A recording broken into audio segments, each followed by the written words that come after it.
So I just flew here to Dallas, Texas last night. I'm here on a quick trip to just meet up with some friends and whatnot.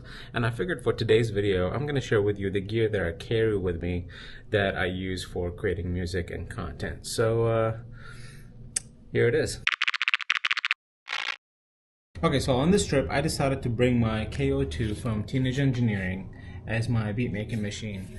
I try to bring something new every time I go on a trip, it gives me time to just dive in and learn the machine.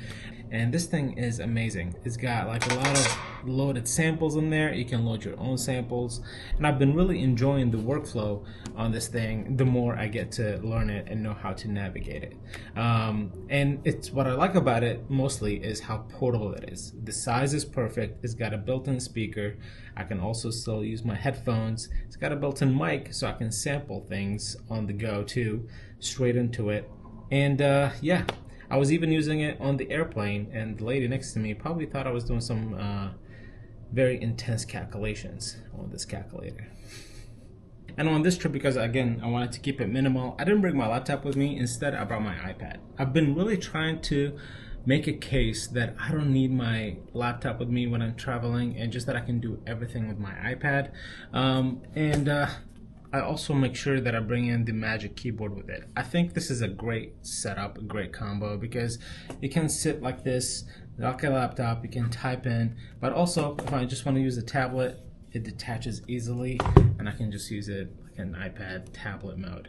And then on here, as you can see, I have my creative apps, and that's I have Koala Sampler, Loopy Pro, Procreate for drawing, LumaFusion as a video editor, but lately I've been trying the Final Cut Pro on iPad because that's what I use on my MacBook, and Ableton Note, DJI Mimo for my DJI action camera, which is what I'm shooting on right now. So depending on what I'm in the mood for, if I want to be clicky-clacky on the KO2, or if I just want to use the iPad to create beats and music that way, or edit videos, it's just really handy, and I really think I can live with just the iPad, and we're getting very close to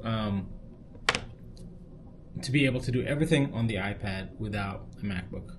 Now, as far as headphones go, I'm still using the Sony XM3s. Honestly, these are amazing. They're Bluetooth, their noise canceling is actually really good, but what's most importantly is that I can use the cable input, so that way I can plug in straight into the KO2 and be able to, you know, just use it wired, so if the battery dies, but also like wired, because that way you don't have to deal with latency. And I don't think the KO2 does Bluetooth. I'll have to look into that.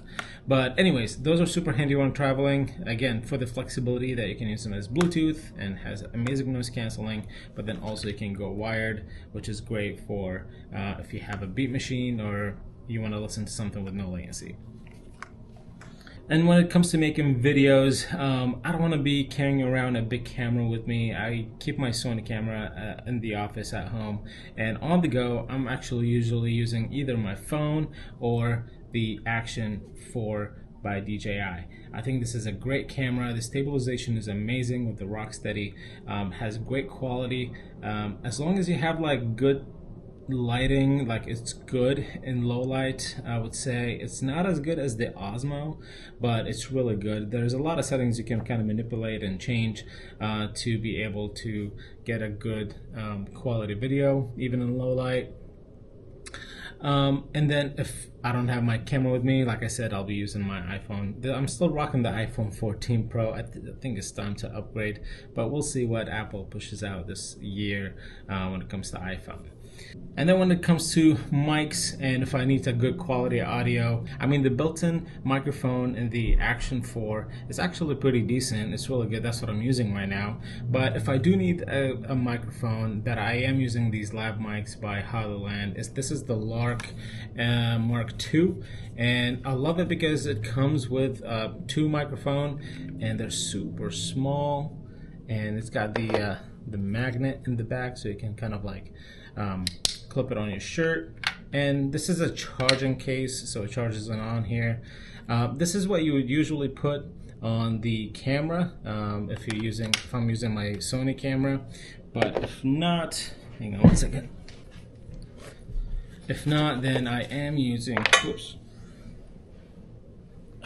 I'm a mess. If not, then it comes with also this USB-C receiver that I can plug into my Action 4 or my iPad or anything that basically takes in USB-C. It also comes with, let's see, a few things. But it also comes in with another receiver. This is that fits into the Lightning port. If you have an older iPhone, most new iPhones now are USB-C, so you can use this one. But if you were like me, still rocking the iPhone 14 Pro, this is great because it just plugs in at the bottom, and now you have audio directly going into there no matter where you are, as long as you're, I think, within 30 feet or something like that. But anyways, those are super handy microphones. Highly recommend it. They're not very expensive either. And then last but not least, accessories and cables and all that stuff. I always make sure that I bring in an SSD with me because I need sometimes a lot of footage, especially if I shoot a lot of footage. I don't want to take up too much space on my iPad, and I usually just transfer them in here. And what I love about LumaFusion is that I can edit straight from the SSD, which is but that's another topic. LumaFusion versus Final Cut Pro. Maybe I'll do another video on that. And then I love this pack right here that I carry with me pretty much in my backpack everywhere. And it's got all the different cables, adapters. Flip it over. Yeah, a bunch of cables and compartments. I still bring with me some of these pods, the wired pods from Apple, in case I need them, in case my AirPods die out on me or something like that. And yeah, a lot of different connections, even an Ethernet cable. I don't know if I need to carry this anymore, but it's helpful. It kind of extends in case you need to use it. You never know. You never know. Especially when I'm on work trips and if somebody wants to plug in directly into a router. And then, of course, a dock for my iPad. This is if I want to plug in USB stuff, or if I want to transfer footage from an SD card or a micro SD. And it's got a built-in audio jack, so I can listen, you know, through wired connection, wired headphones on my iPad. But yeah, this is pretty much it. This is all what I carry with me. It just makes everything super handy. I think I have all the connections that I need, and I have something that I make music with. I have something that I can browse the internet, do research, use ChatGPT, and edit videos and photos. My iPad is with me, and that's really all I need when I'm on the go.